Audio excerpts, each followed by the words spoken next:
KLF is gonna rock ya.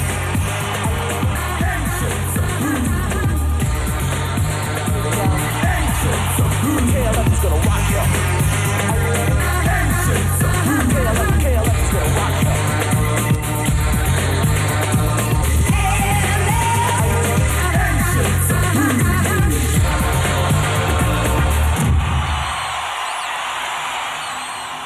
Good decision. Well done for pressing red and joining us for the last F1 forum of the season here by the Yas Marina circuit. And actually, we've had some great fun on the forum over the season, but there aren't in many settings quite as impressive as this, Eddie. Well, I don't know what's happened here. With all this grandeur, you can't even get us a couple of chairs to sit down on, and we're hanging off the edge of this marina. You don't need chairs. Listen, everyone will be emailing in now, f1@bbc.co.uk. And I guess the... Not for me, thank you very much. Water. We're working. Is this holy water? This is the schnapps from Austria. Not for me, thank you very much. I'll leave it to those two. Gentlemen, Being ever the professional. thank you for a good season. Thank you very much. Karl-Heinz, thank you very In much. case people don't know, Karl-Heinz runs the Bernie motor. You are live on stage. You I are on apologize. stage. Would you like to say something to the BBC? Regards to England, and thanks for the season. Cheers. Karl-Heinz, thank you very much. Come on. There you go. You weren't expecting that, were you? And neither were we. Some schnapps on the F1 forum. Don't drink it. You're live on the BBC. Thanks, gentlemen. Right, f1@bbc.co.uk is the email address to call. We'd love to email us on. We would love you to get in touch. Please do. Eddie's dress sense, DT's first season working for the BBC. There's all sorts of things to talk about, and we would love you to do just that. We look forward to those flooding in, while you can look forward to the highlights of the Abu Dhabi Grand Prix. We started 8 months ago in Melbourne. We're underway for the first time ever in the twilight of Abu Dhabi.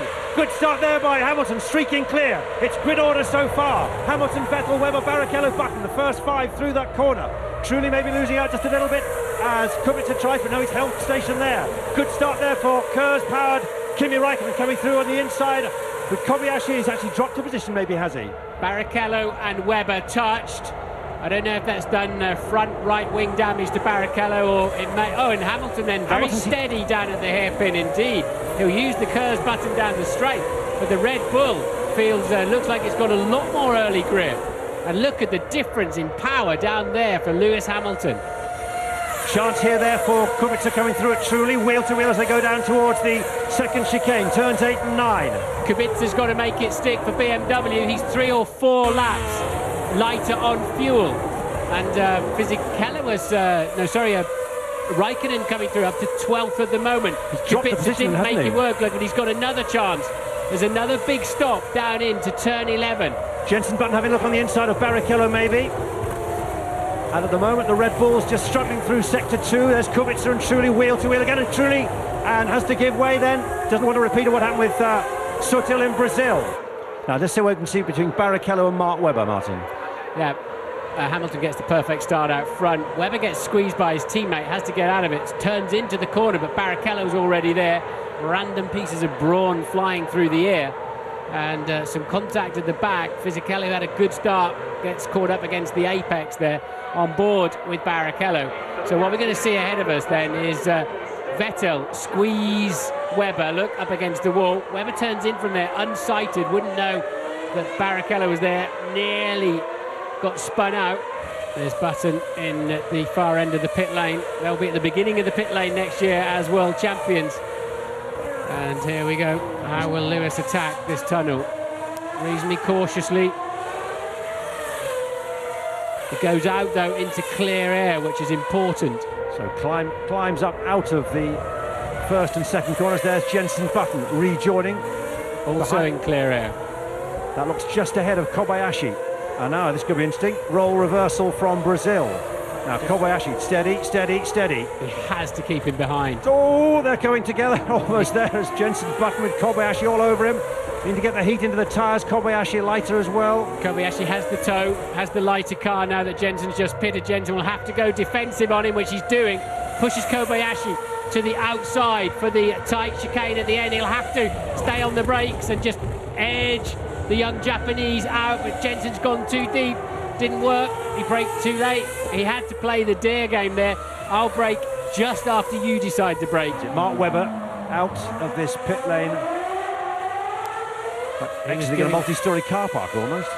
Mark Webber really giving it something through the tunnel.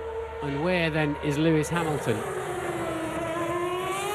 There is Lewis Hamilton. He's still ahead of Mark Webber. So we're riding with Lewis Hamilton now. So the team We may have a right rear brake problem. I'll keep you posted. So there's a problem there for Lewis Hamilton. Just getting confirmation of the placings now. You can see Vettel from Heidfeld, from Hamilton, Webber, Kobayashi, Button in 6th. And here comes Sebastian Vettel stopping now. Whoa! What was that about? I think that's the Toro Rosso pit, and they just want him out of the way because Buemi is due in the pits. No, they wanted him out of the way for the Red Bull of Vettel coming in. Extraordinary manoeuvre. I haven't seen that before, but anyway, Vettel's not going to worry about that one. Well, would you believe that? The man who's dominated really Friday and Saturday, all smiles ahead of this race, the first in Abu Dhabi, all set seemingly to win for the first time in Abu Dhabi. Not to be. Kubica and Buemi down into turn 8 and 9. Contact, spin. Mark again, wide and wild. This is great stuff. This is feeding Button's confidence. Vettel's on the last lap of the race, just set the fastest lap of anyone, 1:40.2, and there is the trademark Horner jiggle. We saw it in China in the wet when it was a 1-2 finish, Vettel from Webber. What's going to happen then in Abu Dhabi in the final race with Jenson Button, the world champion, challenging, attacking, hounding Mark Webber? Is he going to find a way through, possibly at turn 7 as they come down the hill? Here they come. Is he going to be close enough? This is the critical bit because, Jenson's out of shape, but he collected it up. Webber's still struggling to slow that Red Bull down, but Jenson had his own issue there. And look how close he is. Surely he's got a tremendous toe now, and the better engine behind him. He's got to run. Webber will have to go defensive now, and will Button try to go with him and ride across the track, or stick to the grippier side? He's gone for the grippier side, and Webber's going to struggle to slow. Button will duck underneath him, will he? But Webber's got him covered off. He's got another chance yet down into turn 11. How much closer can he get without getting past? Jenson Button now coming down this other long straight. They're almost wheel to wheel, almost touching there. They're coming down now towards turn 11. Is this going to be good enough? Not for Jenson Button, but yes for Mark Webber. He's held him at bay. Final lap. Where's Sebastian Vettel? He's up the inside of him. Webber's Button's up the inside. Didn't make it stick. Sliding the head for Jenson Button. We're still looking for where Sebastian Vettel is. It looks as if it's going to be a 1-2 finish, unless there's a problem here. Turn 17. Not for Mark Webber. Here comes Sebastian Vettel. It's a hat-trick for the Red Bull team. Japan, Brazil, and now Abu Dhabi. But where is Mark Webber? Is he going to be a 1-2 for the Red Bull team? Jenson Button, the world champion, all over the back of the Red Bull. But Mark Webber, winner in Brazil, looks as if he's going to have the last laugh, and he does. The checkered flag falls. It is a 1-2 finish for Red Bull, and Jenson Button takes third. Well, that's a very happy Christian Horner. What a finish to the 2009 season, and this is where it was all played out at the Yas Marina circuit. You can see the lights there, bright, lighting up the circuit. The drivers have said that it's even brighter than it is in Singapore here. Quite incredible, and you can see the desert just stretching away in the distance. Fantastic. And this is where we are, next to the harbour, outside the Yas Hotel. Martin Brundle's jetted down from the commentary box to join us. Martin, your thoughts on the last race of the year? Pretty exciting, wasn't it? I was a bit disappointed when Lewis dropped out of the race, and it took away a squabble that we weren't expecting. We were pretty convinced, weren't we, that he was going to run and hide at the. We were convinced that he was going to run and hide at the front of the race, but it was brilliant like that, really. In terms of they were keeping it close, top 5, covered by 8 seconds, and then he dropped out of the race. Great shame. Thanks for giving me back my microphone. A special end to the year, and in particular seeing sort of Jenson Button and Mark Webber, and I was chatting to Jenson last night, and he was talking about his overtakes, and actually in a year where we haven't had too many overtakes, he's, as well as being the world champion, he's given us some pretty exciting moments on the track, hasn't he? Yeah, I really, I'd like to do a little feature on his overtakes alone this year, just tremendous, but that didn't work out, did it, against Mark? Mark had him covered, and I can't believe Mark managed to slow that Red Bull down on the dirty side of the track into turn 11 on the last lap. Yeah, all credit to those two guys, and they're showing their experience there. Good, clean racing. Mark taking his position to the inside. forcing Jensen to go on the dirty line.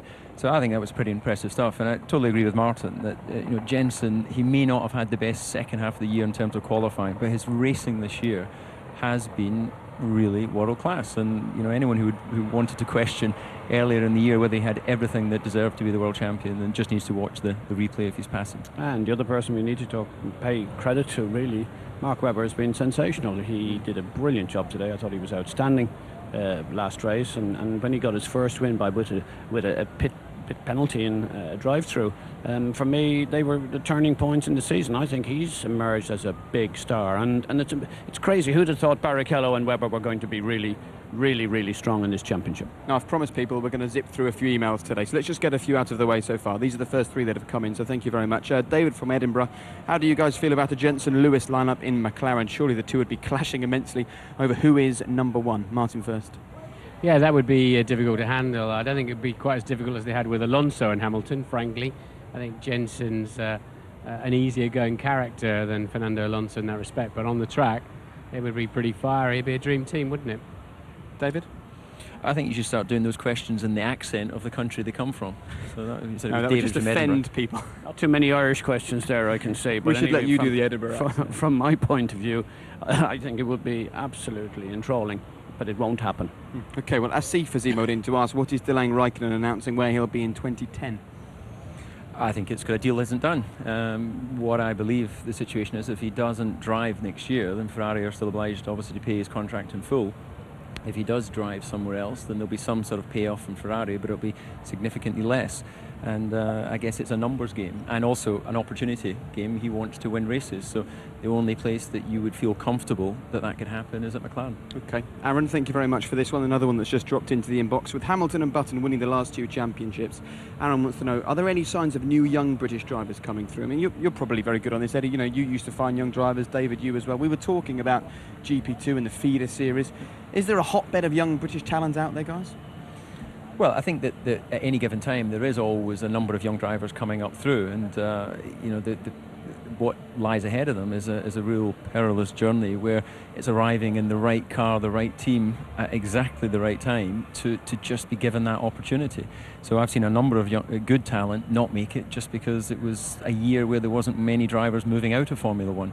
So there's a few guys still to be confirmed. There's been a couple of young guys initiated into Formula One, Grosjean and Algazari, which have failed to really deliver. So, contrast that, of course, Kobayashi in his second race has scored points. And Buemi's done okay this year? Yeah, I think Buemi, of course, has done a very solid job. I think he's done such a good job, I wasn't even considering him as one of the new boys. But it just shows he's established himself very well. But, in terms of the young British talent coming up, I don't know if you guys have I've got 3, David, I think I can help you with.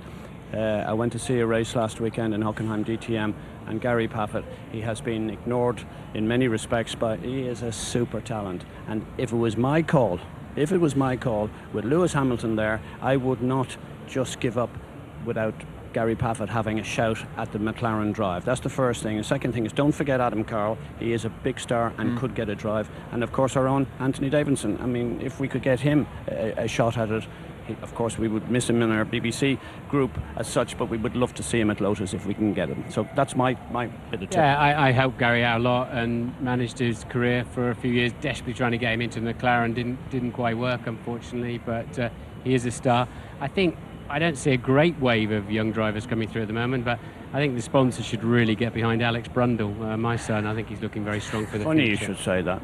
That's not like using you. the BBC for advertising, very bad. Andrea and Kieran from Dublin, they say, we think Kobayashi deserves man of the match. Is he signed for next year? Well, he isn't signed for next year, but after the last couple of races, obviously he's been standing in for Timo Glock, who injured his spine in his accident 2 races ago in Japan. Is he going to get the drive? Is he good enough? Well, after Brazil, I thought it was a case of driving well in the wet, and as Martin's mentioned many times before, a number of Japanese drivers go extremely well in the wet because for some reason it seems to rain there a lot, so they have a lot of experience, but like British drivers tend to be pretty quick in the wet. But I think today he outshone a number of more experienced drivers to score 2 very deserved World Championship points. So I think he's done enough to be given a fair crack at it next year. For me, he was one of the big surprises of today. Thought he was outstanding. He certainly deserves a drive. He handled the pits and he handled pressure. As far as I'm concerned, he should be confirmed, and Toyota should get off their backside and get on with it and confirm Kobayashi, and probably Truly, because waiting for Kimi is not going to happen. There's a big meeting in Tokyo, isn't there, with Toyota to sign off the budgets November the 15th. You mentioned it in the programme, Jake, I think yesterday. And you know what, as we know from Honda, you know, a group of guys sitting in Tokyo who don't come to Grand Prix, they can make some very strange decisions sometimes, but we assume Toyota are going to be on the grid next year, and you would have to put Kobayashi in one of the seats. Without doubt.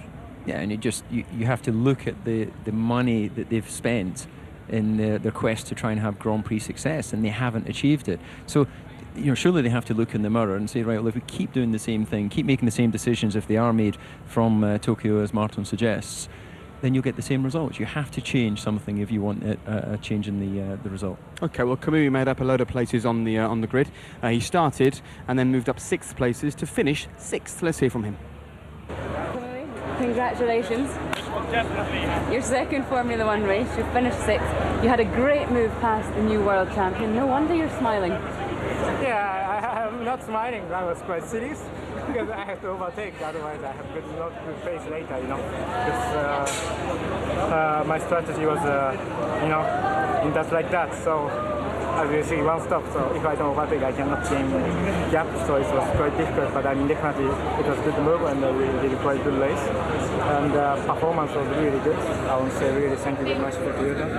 And I was really surprised, and I'm really happy.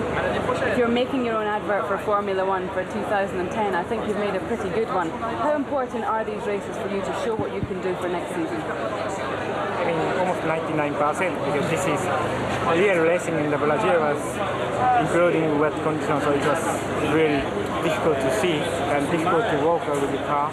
But today it was all session dry. Track condition was quite stable, so for me it's really easy to adapt and easy to walk to set up. So it's really easy. Finally, it's good finishing 6th, and I'm really happy. So we'll see you in Formula One next year? I try. I don't know, I can't decide. You can't decide, or the teams can't decide? I don't know, I have no money and I cannot decide, But anyway, I believe I can drive, and I try to prepare for next year. Thank you very much, well done. Well, he says I can try. That's all that he can do. And there was a couple of tasty moments. It wasn't quite the Kobayashi button show that we saw from Brazil, but Kobayashi actually got his own back at one point today on Jenson Button and sort of forced Jenson to making a bit of a mistake, you think, David? Yeah, they were Joy Jenson leaving the pits there. So obviously he's going to be in a situation where his tyres a little bit dusty from that pit lane, obviously a bit more fuel on board. Kobayashi's got the benefit of knowing where his car is, the tyres, the fuel level. Look at that. Has a little look down there outside. Pretty brave move, quite frankly, because he's going to have lost a bit of performance by getting wide, but then hooks up the slipstream. And we talked about this, Martin, in the preview show about the run down to this next corner. Yeah, he's no respecter of world champions, is he? He's already had to go around the outside of a hairpin. Now he's pinned him up against the inside dirty line. Does the double shuffle on him, but and away he goes. Did he have ginger hair when I interviewed him 2 weeks ago? He has had his hair dyed since the last race. He was trying to perplex you because you didn't know what he looked like, you said in the last race. You certainly know what he looks like now, though.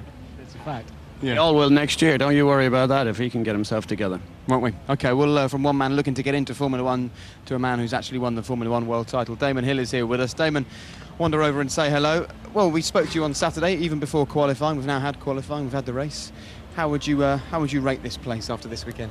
I think you have to say it's a bit of a spectacular event. I think anyone who has been tuning in to the last couple of events, Singapore and Abu Dhabi, it just shows that there's an appeal there. There's a kind of globally, I mean, who would not want to come and experience this? I have to say it's pretty spectacular. We saw JK on the grid with Martin before the race saying, look at this place, we've got to do something in Britain, we've got to raise the bar as well. Is that a bit frustrating in some ways, because what you offer at Silverstone is not what's on offer here in Abu Dhabi? No, and I think, but it has raised the question, what is the appeal of Formula One and what's the power of Formula One, and whether or not Formula One does warrant some sort of recognition for what it brings to nations. And Formula One is an enormous draw, and it's very important to the UK. And I heard Peter Manderson talking today about what he felt about public money going to Formula One. And I have to say, this is a debate. I mean, this is a question. You know, What do you think? Well, I have my own views. I think there's an argument in the UK for it standing up on its own merits as a purely commercial operation. And if it's purely a commercial operation, Silverstone can only afford so much, in which case we need a better deal to make it happen. But I think there is also a value to the UK, because if you were to suggest there was no British Grand Prix, then what lengths would we go to keep it back? David, what would you say if someone's just tuned in for the first time or come to their first Grand Prix? What would you say to sell Silverstone to a spectator? What's unique about that for them? Well, I think it's all very well to have new tracks, but I think there is a place for traditional tracks and names that have a history, and especially circuits that have got events that go back to the beginning, the birth of Formula One in 1950. So next year will be 60 years since the birth of Formula One, and it started at Silverstone. And they have there's something you can't buy with money, you can't recreate. They have that history, they have the name, a bit like Ferrari. And the fans as well, of course. And of course, there's the fans. Of course, the in-depth following and knowledge that there is in the UK and love of motorsport. Well, I believe that Silverstone should be one of 5 protected races. And of course, we know about Monaco, we know about France, Italy, Germany and England, and they should be protected. It's absolutely clear. In fact, I would give more points for those races. Only 1 or 2 extra points would make them into, if you like, opens or whatever they call them, the classic races. They're the 5, and there should be a separate little championship. There's lots of things you could do with it, but they should be sacrosanct and they should be protected. What do you think? Yeah, I mean, I think that Bernie, you know, he sees beyond history, and he sees the future, and he's always going to get something new and bigger and better. And that is part of Formula One, very definitely. But I think that also part of Formula One is its history, and I think that events that have shown a loyalty, allegiance to Formula One and have been there through thick and thin, and places like Silverstone are famous. I have spoken to some very important people here who are promoting this region of the world, and they want Formula One to come here, but they also recognise that Silverstone has a value to them. They want to see Silverstone still part of Formula One. But there's no French Grand Prix, the German Grand Prix is looking shaky, and Bernie must drive in here and think, do I need Silverstone when I look at this? But I've got this theory. The teams don't want 19 races next year. It's too hard for them, too much cost. And I think that Bernie will run Silverstone right out to the end towards Christmas, and then use it as a lever against the team to say, okay, you can have the British Grand Prix, but it'll be the 19th race. And that's how he'll end up doing a cheaper deal with you. Your numbers add up. But he's got 19 lots of income instead of 18, and the teams go, yeah, we won the British Grand Prix, so we'll have to go along with it. Well, Martin, you know, we're not going anywhere, are we, at Silverstone? So I think we'll just have to watch that one play out. I'm sure you're right. But I'm confused, sorry Jake. No, Bernie is the greatest advocate. He's always said one word, whether you're a driver or a team principal, whatever it is. You have to earn your right. Silverstone has done that. Now it's time he repaid, in my view, some respect to Silverstone. They're doing and what they've created. He's your best mate. I don't care whether he's my mate or not. I want a British Grand Prix. He should get on with it and give it to them, because they've earned the right to do so. He has created what Formula One is on the back of those 5 Grand Prix that we've talked about. Right, let's call him now. We'll get him on the phone. While you get him on the phone on loudspeaker, I'll ask you, what about twinning Silverstone with someone like Abu Dhabi? So you come to the guys here and you say, look, we've got the history, you've got the amazing circuit, why don't we do this as a joint thing? You can have our history, we'll work together, we'll twin. Yeah, I heard that discussed as well. I think that it'd be very interesting to bring the expertise. I mean, after all, the UK is a knowledge base for motorsport. Look at the marshals here. Exactly, we have British marshals here, and I think, and all the teams, of course, that have come here. And the difficulty we have in the UK is the winter, and of course the benefit they have is a mild winter here and a very severe summer. So I think it could fit very well together, actually. Damon, just to explain to the public at home who've got no idea what these sort of negotiations are like, what is the void? What is the difference that, you know, give us a ballpark figure. What's it going to cost to make it happen? Maybe we can have a whip round in the paddock. Well, Silverstone runs on quite a large turnover, but a very small margin. And so a small difference is a big difference to whether or not the business survives or not. And it might not sound like a lot of money in the concept of at Abu Dhabi Grand Prix, where billions are talked about, we're talking about hundreds of thousands of pounds as being a very big difference to a small operation like Silverstone, as whether or not it survives at the end of the year or not. I mean, you have to remember these are long-term contracts as well, 5 years, maybe 10 years contracts, and if you make a mistake, you could be in serious trouble in 5 years' time. We hear that there's a 7% increase per year on the amount that you have to pay to host the Grand Prix. So obviously if you sign a 10-year deal, the Grand Prix is 70% more expensive at the end of that deal, roughly. Is that the way it works? Well, there are factors in the contract which make it incremental, but I can't discuss those or divulge those. I haven't signed a confidentiality agreement, but I'm actually still not going to. Come on, Damon, you can tell us. Yeah, obviously maths isn't my strong point. Eddie's is. It doubles in 11 years is essentially the basically deal. It's compound interest. You've got a device in there which means that it always goes up and doesn't go down. No. Yeah, but nowhere else in the world is there 7% inflation at the moment. That's the crazy thing, isn't it? And you can't keep stinging the fans for another 7% every year either, because they can't afford it or won't pay it. That's the problem. No, I think that's absolutely true, Martin. You know, somewhere we will have to pass on the cost. If there's an increase in cost, then it has to be passed on, and the ticket price will have to go up. And I think you can only increase the ticket price so much before you start to reduce the capacity and reduce the size of the crowd, and eventually you're going to end up with smaller crowds. I mean, and I don't think we want that. Okay, so Martin says you're going to be strung out right till the very end. All people want to know is what is really going to happen. I know you're not directly working as part of the negotiations. When do you think we might hear some news, and what do you think that news might be? Well, I think we pushed really hard over this weekend and over the last few months to try and get somewhere. I think we'll let the dust settle from the end of the season, and we will see how Bernie reflects on where we are. I think that we have to some degree, we have to let this unfold at his own pace. Okay, thank you very much for joining us. We all hope that it does happen, and don't include me in the negotiations based on my maths ability. Thanks a lot, Damon. Thank you.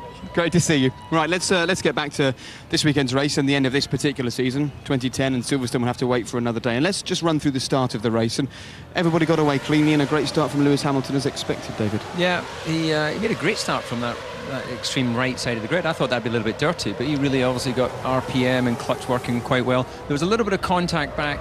I think it was Rubens lost a little bit, and then I think that's Buemi's car just getting rid of some excess oil that's probably built in the engine when it's sitting on the grid. So yeah, it was actually a fairly uneventful first lap from where we can see it. Would you agree with that, Martin? Pretty uneventful first lap? Yeah. Sorry, I was just saying hello to Rubens here. I sort of said my piece in commentary, really. I think it was not the first lap we were expecting, other than that contact in the first corner. Obviously, Rubens lost a few bits of his Brawn car there. Mark Webber was very lucky, A, not to spin, and B, not to get a left rear puncture. Here's the slow-mo, and then it was all very well behaved back there, wasn't it? You can only lose the race on the first corner, you can never win it. No, well, indeed, Rubens Barrichello has joined us. Congratulations on your 4th place today. Well, I mean, it was a good race, I tell you. It was fighting all the way through. I lost that little bit of a front wing there, and was in the middle of the communications with the team. I kept on saying that I lost down first, and it was a bit strange to drive. But they said, you know, still competitive, so you keep on going, and that's what I did. And I thought I was a little bit faster than Jensen in the middle of the race, but to overtake still, although you have a 1.2 kilometers straight, still very, very difficult. Okay, let's go back to the very start of the race. Talk us through this from your point of view. We'll start with you on board. Here you are. I had a good start. You can see that I don't have any intention to go and overtake, but he went to the side and then he came across, and I was there, and I didn't see it coming. And from there on, you can see that I'm half throttle because I don't know what happened to the front wing. I saw something flying, and I thought I had to pit. To be honest with you, I'm all with a very light steering wheel at this moment, and to be honest with you, I lost down first, but I've also it affected my braking balance more than anything else. But at this moment, I still don't know if I have a front wing or not, which is very strange feeling. Okay, well, let's have a look at the start from Jensen Button's on board. We'll have a look at it from his point of view. Tell us your sort of thoughts here, because we can actually see the piece fly off your car and almost hit Jensen in the helmet. There we go. Oh, quite a big piece of car. It's a heavy one, actually. I mean, I've hit it a few people the season, and I don't want that to happen again. So it's about 3 or 4 kilos probably on the front, or maybe a little bit less. But at that speed, it becomes quite heavy. Did you change the wing at the stop? I don't recall seeing that at all. No, I never changed for the whole race. That's why I was calling the team to say, do I need to change? Do I need to change? They said, you're very competitive, you don't need it. But I was losing performance for sure. And did you compensate with your adjustable front wing, or? I lost part of it, so it was difficult just to compensate. I was working more on the mechanical side, on the diff, and what I could do with the engine braking and so on. Car felt okay for that missing bit, and so I'm still happy to finish on a high with a missing bit. Rubens, could you confirm the Williams seat next year? I cannot confirm that yet. Oh, come on, Rubens. You're among friends here. Come on. Yeah, I know. Well, lots of emails. I mean, we've got one here. This is Ronan. He wants to know: will Rubens Barrichello stay in F1, or will he retire? You can answer that one for us. Yeah, no, I'll definitely stay. I have, in all honest, I have to put my hand to the sky. We've said that, but it's been a wonderful season. I didn't want it to stop, and I came back strongly. This car gave me the chance to be on the winning circle again, and my next year car, I hope, is competitive and will keep me on the winning circle. I know there are always agreements for these kinds of things. You're currently wearing a Brawn GP T-shirt. I know that you haven't made the deal for next season to be announced publicly yet, but if you were to choose Williams, what would it be about that team that would attract you? Well, I mean, with that question, it would become too obvious if I answered that. But it would, in actual fact, I think all of us would agree that Williams is a team that you would enjoy to drive. Anyone would enjoy to drive, because they have a bunch of very competitive people there, very competent people. And I think that anyone would like to drive for that team. Like you? Rubens. Like me, obviously. Okay, Rubens. Now we've got a very special moment from a member of staff that I'm sure you will know. This is Dave, the chef. Dave, you and Rubens know each other well. And Absolutely. Rubens, have you heard about Dave's big news today? No. I do your pit board. You know that. And I know that. And on your pit board, I proposed to my gorgeous girlfriend, and the great guys on the BBC here televised it wonderfully, and she just emailed me through and said yes. Well so thank you very much. I'm happy for you. Yeah, so thank you guys. Well, and did you propose on my on your pit board? Yeah. Oh, you can see it. We go by so fast we didn't see it. Yeah. I didn't see there that. There it is. There you go. Will you marry me, Fatma? Yeah. That's really good. Yeah. Anyway. Well, I think that's a great use of a pit board, and we're absolutely delighted for you. Congratulations from everyone here at the BBC. Was she slightly surprised? A little bit surprised. Yeah, she's in Spain at the moment, so she was watching it on Spanish. But all my friends have taped it, and so she did see it. But thanks again. Great. You must be a great catch. You can cook as well, yeah. So she doesn't have to cook. Hey, girls like cook. Chefs, look at Jamie Oliver and Gordon Ramsay. They like cooking. They don't have to do it themselves. You see. I say that. Drivers like them as well. So thank you very much, Dave, and congratulations. Enjoy that champagne. You deserve it. Well done, brilliant. And that might just be, a small snapshot of the kind of atmosphere that you've had in Brawn GP this season, because the atmosphere amongst the guys has been great. It's been like a real family. It is. It's been the whole time. Even last year, when we were struggling with the car, with the engine, and with drivability, and some good results, but some bad, the atmosphere has always been good. So it's a good team.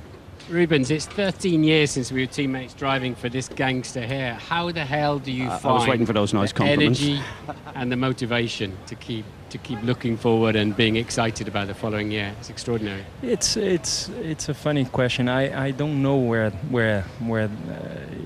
it comes from, because at the end of the day, I felt what you guys felt at one point, going back home or missing the kids or missing the family. I said, this is too much traveling. But then I stay out of it for a month, and I'm crazy. I'm still missing, the whole speed and the whole thing. So I still love too much. I would still have another at least a couple of years. I don't know what I would do if I wasn't driving. So I'm very lucky to still be driving. Rubens, you Martin talked about it there. You came to me as a young 19-year-old. And you were a very dedicated professional, I will always say that. And one of the highlights, if people were to ask me about the highlights of this season, was actually going and spending some time in your home, because I saw a different Rubens. Family man, committed to the family, dedicated, equally professional, if not more so, on the track. And I promise you, it was an honour for me to make me feel that you are part of that growing up era that Martin was part of. So well done for that. It was the highlight of my season. Or one well, actually, I remember when I first met Rubens, it was 1990, walking around the circuit in Jerez. He didn't speak a word of English, and I barely spoke any English. I'm happy. You remember? I'm happy. That's all I could speak. I'm happy. So you've come a long way, and you're now the longest serving Grand Prix driver. So congratulations on your season, and look forward to seeing you out on track next year. Thank you very much, and I'm so proud that we've worked, and now this year we've worked together, and it takes me 15 minutes more when I come into the circuit and out, because I know a lot of people, and for me it's a pleasure. I think the day I've stopped, I don't want to be involved with Formula One in team owner or team this or team that, but I will miss this side, because it is a big family. I mean, the TV crews work together, and sometimes they have you can see in the middle of your commentary the Brazilians shout on just beside you, so it becomes a big family. So I thank again for this opportunity, because for me, I'm still missing, and that's what I'm still driving. Of course, I miss more the driving side than the rest, but it's and I thank everyone at home for the support. I'm sure that Jenson deserved it to win this year. I wish I would wake up a little bit earlier at the beginning of the season with everything, but I still gave him a good, he had to press it hard. So well done, and thank everyone at home for the support. Brilliant, and thank you. You've given us some real entertainment this season, so congratulations. Thank you very much. Listen, guys. if it does all come to an end one day, there might always be space to come and stand with us. We're quite friendly in the pit lane, aren't we? Yeah, and he's similar height to Eddie, so you can sort of keep the balance. You'd be very welcome on my side, no problem. I'll be playing golf, for sure. Eddie would be delighted. Thank you very much, Rubens. Congratulations. Well done, great season. And it's worth picking up on the point that Eddie made there, actually. Rubens has been around for such a long time. He knows so many people. He's been involved in this sport for so long. Are you surprised with the question you asked him about keeping up that motivation? It can't be easy. He has to go off now and do umpteen sit-ups before next season to sort of keep up with these young Buemis and Kobayashis. It is extraordinary, isn't it? Because you don't ever run out of speed. You run out of the need to do this business. And I think what burns you are the endless meetings and debriefs, the sponsorship things, the travelling, taking your shoes off at the security and taking your laptop out, and all those things you do, the general grind of being a racing driver, except for the 1.5, 2 hours on a Sunday afternoon, which is the pleasure that you get, and then one overtakes the other. But for him, it just hasn't happened. Andrew's emailed in to say, is he the best man ever not to have won a championship? Well, that would maybe we'd have to think about that one. I wouldn't want to just... Sterling Moss would be he's the up man. There though, isn't he? He's been around a long time, and he's driven some good cars as well. David Coulthard.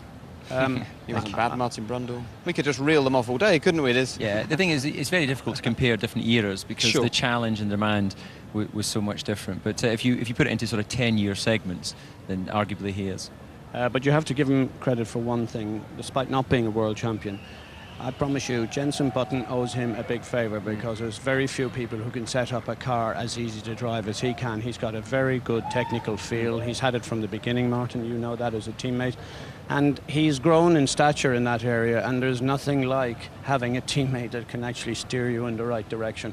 And he's done that, and he's made a big part in that Brawn team this year. He may not have won a driver's title, but actually he has won championships for teams, hasn't he, with being such a great second driver and supporting the number one guy. Yeah, I mean, a couple of times this year we've heard from Rubens just how much pain he took at Ferrari, and I think Michael Schumacher was quite shocked at the negative feelings that Rubens has towards him, as I understand it. And I think Rubens really suffered through that phase of having to basically just be Michael's whipping boy, and so that's why I think he's been rejuvenated at Brawn this year.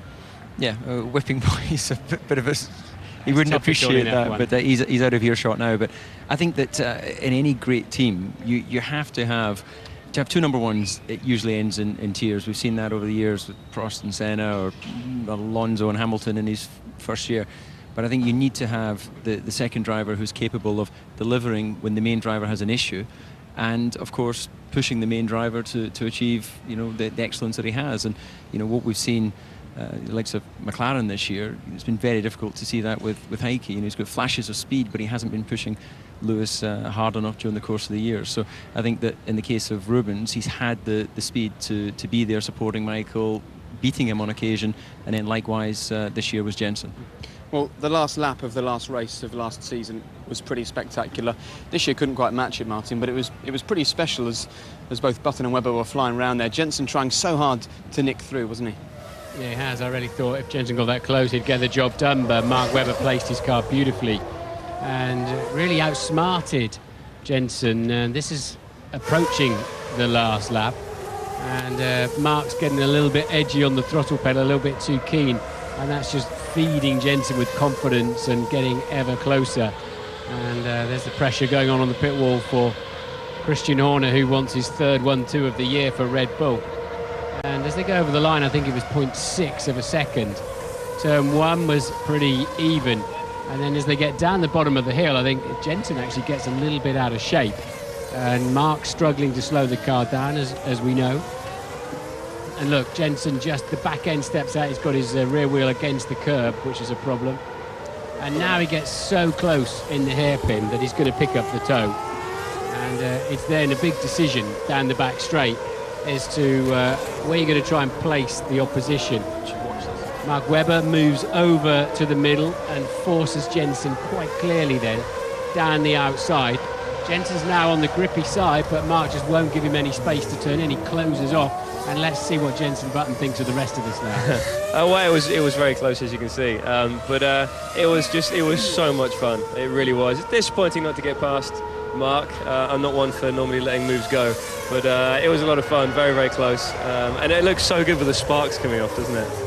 Didn't you think you got him there though, Jensen? Because you had the outside line and you were nosing ahead, and I didn't believe his car would stop. It was my mistake. Well, I didn't either, but it was my mistake. You know, I always go for the inside, because the outside normally doesn't work. But I got so excited when I was up behind him. He was on the inside, so I went for the outside line, but yeah, it didn't work for me. But it was a lot of fun. You know, I had so much fun racing with Mark. So when you were parked on the outside, then were you shouting? Were you moaning at yourself? Yeah. Kind of thing? What am I out here for? I was alongside. I was thinking, I am on the wrong side. What am I doing here? But it was you're in that situation, and you don't have long to think to make the move, and it was the wrong place to be. But you know, Mark's not an easy person to overtake. But I had a lot of fun. You must be delighted, though, to get up there on the podium. You didn't get the chance in Brazil when you won the championship, but there today, looking down at your team, they were all standing there cheering for you. Tell us about that feeling. Yeah, it was very special, and as you say, it didn't happen in Brazil. We had it in the pit lane instead, our little party. But you know, getting on the podium here was what I came here to achieve, and the Red Bull's just a little bit too fast for us. But you know, this race for me is a bit of a bonus because winning the championship in Brazil, I came here to have a lot of fun and really enjoy myself, and that's exactly what I've done. I'm in a very privileged position in that sense, because you don't often find yourself in that position. Well, thank you so much for coming and joining us so soon after the race. And how quickly are thoughts now going to turn to 2010? Well, I'm going to the Race of Champions now. You're not coming, are you? I am. You are? I am. I'm at the Race of Champions. So excellent. So we're going to have to go out tonight and spend the same amount of time out. Can I just let you both know that the Race of Champions, as we all know, is in Beijing at the Bird's Nest, and it is snowing in Beijing at the moment. Have you bought your thermals for that trip? I've grown up in Scotland. I'm used to that. But, you know, you're from a bit further down south, so I'm a southerner. That could be a challenge. But yeah, I'm looking forward to dusting off my helmet. But you know, what chance do I stand? We've got a fully motivated new world champion here. I just hope I don't end up drawing lots up against you. Yeah. Well, I've got a feeling that I'm going to have a bit of red eye going on. So it'll be fun though. I'm looking forward to it. It's always a lot of fun. But then after that, I'm heading to Japan for a few days, and then I got to start thinking about next year. It's amazing how quickly the new season comes around. How much of an added motivation is it now being the world champion heading into next year? Is it going to be extra work in the gym, extra work with Mikey Muscles, extra thinking about the car? What happens now? I don't know. I haven't thought about it yet. But, you know, the experiences I've been through this season, I've never experienced before. It's like the whole of my Formula One career in 1 year, you know. Mentally, it's been very tough. So I've learned a lot this season, and I'll for sure be a stronger driver when I get onto the grid in Bahrain. Have you got a load of debriefing to do yet? Have you got through that now? It's the last race. Should I bother doing it? Or? I'm sure they want the information for next year. Okay, Jensen, what I want to ask you is, because we've heard a lot of different things, when are we going to have confirmation, and when are your people going to finalise? Because the way you're talking about the training and Mighty Muscles and all of the things, everybody is linked to Brawn, and yet we haven't heard confirmation. I mean, your fans and everyone, how quickly do you think that this can be resolved? It's for me. It's always easier to get. You know, it's better for things to happen quickly. But we haven't discussed the situation because I've wanted to concentrate on the racing. First of all, it was the championship, and then this race, and you know, we'll discuss it for sure as soon as possible. But you know, I need to sit down with the team. I haven't done that yet, so we'll do that as soon as possible. We'll do that as soon as possible. You want enough said. Jensen, what's important to you though? We hear a lot about the salary, but is it salary? Is it making sure that the team have got the money to develop the car? Is it read, a long-term contract? You read and hear what they write in the papers. Sure. And, so you can tell us, you know, what's important for me, to you? you know, winning the World Championship has always been my dream since I was a little boy. And the next dream is to be able to get out there and challenge the rest of the drivers for the championship again next season. And to do that, I need to be in a competitive team. Right. I need a competitive car. That is the most important thing for any racing driver. Otherwise, he wouldn't have got this far, you know, because you need to be passionate about what you're striving to achieve. Well, the fans are certainly passionate about you. We've had loads of emails and loads of texts coming in. Sam has emailed in to say just congratulations, Braun, and congratulations, Jensen. How special has that support been from back home? I know that you hardly ever get a chance to head back to the UK, but you did go to an event at the Blue Water Shopping Centre. That looked pretty mad. Yeah, it was pretty crazy. I just landed. I was lucky enough to use Rubens's plane to get back from Brazil. And I landed in the morning, headed straight to Blue Water, and spent the day there doing interviews and what have you, and taking people for spins in a road car. But the reception was amazing. It really was. It was quite emotional. And I arrived there when one of my friends walked into the shopping centre, and it was just full of people, a sea of people. And a very special feeling, and it took my breath away a little bit. Well, guess what? The work never stops. You've driven brilliantly all year. You've been crowned the world champion. You've just finished the last race of the season, and we're being told Jensen has to go. I guess the engineers are waiting, and I guess you do have to go and have a bit of a debrief with them. But thank you so much for this year. It's been amazing from our perspective. I'm sure you've enjoyed it too. I hope so. And I'm hoping that next year is going to be even more fun. Okay, Jensen, thank you very much. Thanks, man. Congratulations. I'll do it. I'm holding a clipboard. I'm going to say goodbye. And a device and a microphone. Well played, Jensen.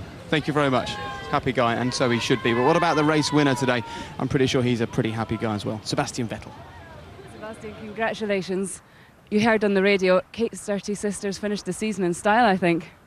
She did. Very proud. It's chassis number 1 actually, so it's the chassis we launched. We had the launch within Jerez at the beginning of the season, and with that chassis we won in China, in Suzuka, and here. So you know, it was a pleasure today being out there. Obviously, starting at daylight, finishing in the night. First time here, new circuit.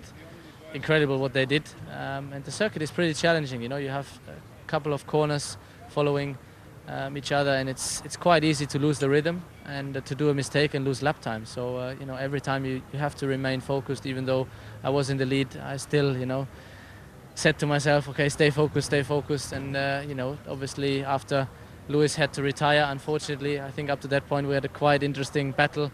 Maybe not wheel to wheel, but I think every one of us was pushing up to the limit. And after that, I had a bit of a cushion to Mark and Jensen behind, and could pace myself a bit until checkered flag. So, you know, as you said, we finished in style. And you have finished in style, but you started pretty well. I mean, from China onwards. Just sum up what this season has meant to you. Well, obviously it was the first time for myself, for the team to be in that position, being able to fight for victories and ultimately for the World Championship. We didn't succeed with the World Championship, but I think still we can be proud. There was a lot of positive this year. Obviously finishing the season on a high is exactly what we came here for. So a great result at the end, and overall a lot of positive, as I mentioned, and but also a lot of lessons to learn. So we did some mistakes, but I think very quickly we understood, and now in the winter obviously we have time to analyze, look back again, and come back stronger for next year. I don't want to ruin your winter, but there's 133 days to Bahrain. Can you wait to get back into the car? That's a long time. It's bad. You shouldn't have told me. Yeah, obviously a long winter without any testing. So probably go back to the roots, do some karting, enjoy myself. But for now, you know, just very happy being the first one, having won this Grand Prix. Great circuit, you know, everything they did here is fantastic. Curbs, the asphalt is very smooth. So yeah, but to answer your question, probably do some karting over winter. It's a long period. It's a long time. Thanks for a great year. Thank you. Well, apologies for the flashing images here. This is live, this is happening right now, just alongside us here in the marina. It's the team photo for Red Bull, of course, another 1-2 for them to celebrate. And we've been lucky enough to be granted a real sort of inside look at these celebrations on the Red Button Forum this season, Martin. You don't necessarily always see these, because it really is the team just doing what they do, letting their hair down, isn't it? It's great, isn't it? Because, yeah, everybody's finished, they've switched off, and they're just really celebrating like anybody else would. And it's wonderful, and it's good that we can stay on air and just chill out and shoot the breeze about the F1 race. And there it is, all going off. Red Bull, we've seen it at Brawn so many times as well. What a backdrop as well. That's going to be some photograph as well with the Yas circuit behind them. I'm not sure that Sebastian's enjoying that too much though, Eddie. I'm sure he's enjoying every moment of it, and in actual fact we were very fortunate. I think that the real coup was the garage moment with Jensen winning the championship, and your poor guys trying to be sensible, answering various questions, while there was a very dubious looking Irishman going a bit mental with a lot of the staff. It was a very, very nice moment, and I think that's what people like to know, that they need to see the human side of it, and they like to see when the drivers take the helmets off that they can communicate and they can converse with us in a true sporting fashion. Would that go down as your highlight of the season, being in that garage at that moment? Well, I mean, if I was talking a racing contact, the highlight was the qualifying. I've never seen, I've been away for 4 years, so I thought the qualifying had become such a show in itself. And I think that's where Formula One has been hugely successful. You can talk about this place or not, but if you talk about the whole season long, qualifying for me was outstanding, made the difference. It's so enjoyable, so intriguing, and it's a lot of fun. Martin, highlight of 2009? Button winning the championship, 6 different winners of Grand Prix this year, and events like Force India on pole at Spa, unpredictable is the key word for me, and I've really enjoyed the season. Yeah, I would agree with that. Not that you asked me the question, but I was going to. You were going to. Yeah. I read your mind. I know you you know so well me so, now. yeah, yeah, I think I that just read yours. Whenever you have a big rule change like we saw going into 2009, it always shakes things up, and that allowed Brawn and Red Bull to come of age. Well, Brawn obviously out of the ashes of Honda, but Red Bull to come of age, and a number of different winners who saw the fight back from the quality teams who've got the history in the sport, Ferrari and McLaren. So, with only small changes going into next year, arguably it could be the closest season ever. Okay, we're hearing reports that a champagne-drenched member of the Red Bull drivers team is on his way down to us. We think Mark Webber might be making his way along the harbour side to come and have a quick chat with us. And before he gets here, what a great season he's had. He's really stepped up this year for Red Bull, hasn't he? Yeah, Mark took a big hit when he broke his leg in November last year, and I think that we mentioned that a few times at the beginning of the year, but it really affected his confidence. He's a guy that thrives on doing a marathon before breakfast, and he's still got the metal in his leg, and I think that took away the core of the confidence which had allowed him to deliver in the past. But as the year went on, he came back, and we're just talking about your comeback this season. Mark, is that a Formula One trophy? I haven't held one of those for a while. Can I feel that? You've had a few of those, DC. God, they're a lot heavier than I remember. Was Ted Kravitz trying to take that home as a souvenir? I think so, mate. Yeah, you never know. These guys are sneaky, aren't they? You stink of champagne because you just had your celebration just down on the harbour side. How important is it to end the season like that for Red Bull in a year when the team, Sebastian, yourself, have all sort of come of age and stepped up to the plate? Oh, it's another great injection, really, for all of our people that have worked so hard for the whole season to go into the off season with the best result we can get. That's the maximum we can do, obviously, without starting on pole position, all those sort of things. But that we come here to get the maximum result we could, and obviously a 1-2, 3 winning the last 3 races. 18 points for myself out of the last 2 races. So there's lots of things you can take, whether you're individual or as a team, going forward into the break. Now, we showed the last lap of the race to Jensen. He said he enjoyed it. He said he found himself on the wrong side of the road for a moment there when he was trying to get past you. Would you like to have a look at that last lap moment? Talk us through it from your perspective. Was it fun? Yeah, it was. I wasn't that fired up with the tyres, to be honest. They were giving me a little bit of a hard time, but I mean, the work is done by now. Obviously, the race is. I knew that Jensen wasn't going to get me from now, but the big stops were very important, and Jensen was. I made sure he had to go the long way around. I made it as hard as possible for him, and in the end, I got there. We can see Christian Horner there with his leg tapping away. I think actually that was just entering the last lap, so we're going to see the good bits coming up. Oh, so good. Okay. So here you are. You haven't quite finished the race yet. Down through turn 1. You want to talk us a little bit about this new circuit before you get to the exciting bits? Yeah, I just running up through 2 and 3. I knew, this is flat out through here. Not much point in checking the mirrors through here. Now here, I just want to be very accurate through this whole section. JB was very strong on the way into here, getting a nice clean run out of 6. And then into 7 now, wanted to get a nice clean run onto this back straight. A little bit of wheel spin on the exit there, so JB's now actually in a pretty good position. I wasn't that happy about the position I'm in now, but I then had to make sure he went the long way around. I moved across as it was talking about in the driver's briefing to make sure everyone was a bit more clearer on this one, and then braking, making sure he was on the outside, got to here, stopped at the apex again, then got a nice clean exit, and then the fight continued, and this was now the key section of the battle, because we're off to turn 11 side by side, and pretty tight, and just braking as late as possible, and got in there. So very easy to stuff that one up, but in the end JB was fair, and I suppose so was I. So in the end that's as good as it could get for us. I didn't think you'd slow the car down into 11, nor did Jensen. I think he was waiting for you to sail straight past the apex into the runoff. Yeah, I mean, for the big stops, my rear locking was massive as well, so I had to be very accurate, Martin, to be honest, and I was lucky that I pressed the brake pedal at the right point and managed to still just get onto the apex. What was the problem for you at the end of the race then? What was it particularly with that set of tyres? I struggled on the option, to be honest, on Friday, and didn't really feel the grip in that tyre, to be honest. So the Prime was a much better tyre for me, and finishing the race, the last 15 laps was very frustrating for me, but in the end we got a 1-2. It was Seb's day today, but a brilliant day for the whole team. Mark, when we spoke to you, Martin and I, on the grid, you were very clear that the opposition was going to be JB, and of course that you were going to defend and look after Vettel's second place in the championship. I mean, it just played out perfectly, just like what you had forecasted.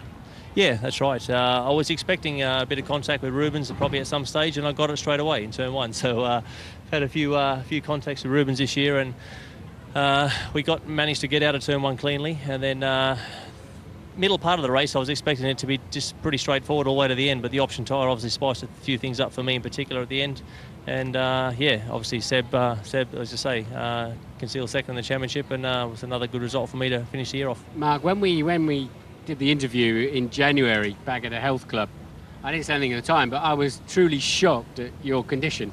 You were gaunt, you were pasty, you were limping like crazy, and I was really worried for your season ahead, but you turned it around, you got the job done. Yeah, I've had very good people around me, to be honest, and it was uncharted waters for me. I've never been in that situation before, and I'm not particularly that keen on going there again. So, you know, the type of injuries that I had were incredibly frustrating, and clearly, you know, I had a long off-season away from the car and not your ideal preparation. So, but hey, you know, I drew inspiration off a lot of people that are always in a worse position than me, and no one's interested in the shopping list of excuses. I had to get on with it because I put myself in that position. No one else did. It was me. So Roger Clear, my physio, wouldn't be on the grid without Roger, and you know, David Hahn, also orthopedic surgeon in Nottingham's been sensational, so I've been lucky. And what's the prognosis now? You blew me away on a bike, so your fitness isn't an issue. I know that you're back biking. An operation between now and the start of next season? Yeah, just I've got to take the rest of the workout probably the 3rd week of November, and a few weeks on crutches, and then we'll be all right. Talking to Roger, when he's on the pit wall giving you the big hurry up, what do you think going down in turn 1? I'm going to try harder, or do you laugh your head off at Rog? He just feels like he wants to be in the car with you. Obviously, he knows the work we put into the whole season, and when we're out of the car, whether we're in the car, he feels that clearly we're a team, and he likes to feel passionate. Obviously, I don't need any more spurring on, but he feels like that's his role to keep me pushing. Do you see him? Every now and again, you know. I see him, but he's learnt a lot on the pit board. He was a bit rusty to start with, but now he's sensational, so very lucky to have him. Mark, this is getting very heavy in my hand, and if you don't take it, I'll have it on eBay within 5 minutes flat, so you grab it while you can. And you wander off with a big smile on your face in that trophy. One last question, looking towards 2010, what does it hold for you, do you think? What would be your dream? The world title next year? Well, clearly, you know, I've got an amazing team to launch that campaign next year. Formula One, you can never take anything for granted. We have got a long winter ahead of us, but you know, the way the McLaren finished the year a little bit stronger, well, here and there, stronger than certainly they started the year. Ferrari with Fernando will be a force. You know, got a reasonable teammate as well, so you know, I'm looking forward. That's what Formula One's about. You want to fight against the best guys, so I'll certainly be looking forward to next year and doing the best I can. Mark Webber, double Grand Prix winner in 2009, sounds great. Yeah, it's good, few points on the board, and I certainly would have taken them at the start of the year. So it's a credit to everyone at the team, and so it's always a team effort. But I suppose I did my end of the bargain as well. Congratulations. Take Anne on holiday. Have a nice time. Thanks. Well done. Well played. Congratulations. Happy guy. And Martin, it's worth pointing out actually the state that he was in at the start of the season. He wasn't a healthy Formula One driver, was he? I was concerned for him, especially as he had Vettel coming into the team and on form, very favoured son of the team, and we knew that he'd be a strong contender. And I was just a bit concerned that he would break Mark in half, because I just couldn't believe it. As we were walking around doing some various bits to camera, he was really limping around and looking awful. Okay, that's pretty much it from us. Martin, how have you found this season? New surroundings, a new team for you. Have you enjoyed it? Yeah, I really love working with the BBC. We've got such a lot of time and a big platform to put Formula One on TV, which I've enjoyed a lot. And working with some of my old mates here and meeting you, and it's been a great year. Thank you to all the BBC team. And are you ready to grab more unsuspecting people? No one would have noticed, actually, that the reason why Jenson Button joined us was because Eddie sprinted off while we were watching some footage. You've sort of made... That's true on this occasion. Well, it was. You've made that your trademark this season. Will we see more of that, do you think, in 2010? We'll have to see if we can get the BBC to sharpen their pencils, which I'm sure no doubt that'll be very enjoyable, just as well for DC and myself. And probably Martin has a lifelong contract because he is part of this thing. He made this happen. It's us poor boys here who have to sort it out in time. Is that right, David? Eddie, I would never disagree with you, as you've seen all season long. It's all about the deal with Eddie, isn't it? It is indeed. And can you give me my watch back? Oh, there it is. I thought you'd nicked it during the show. Well, I think on that note, we should probably say goodbye from 2009. It's been really fantastic working with you all this year. Thank you very much indeed. It's been fantastic fun, and thank you very much for being part of it. All of your emails, all of your involvement. It really has been fantastic to share it with you as well. We will never forget the 2009 Formula One season, particularly for the man who started it in such style in Australia, Jenson Button. Thanks for watching. See you in Bahrain. Happy Christmas.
You got the love I need to see me through. You got the love.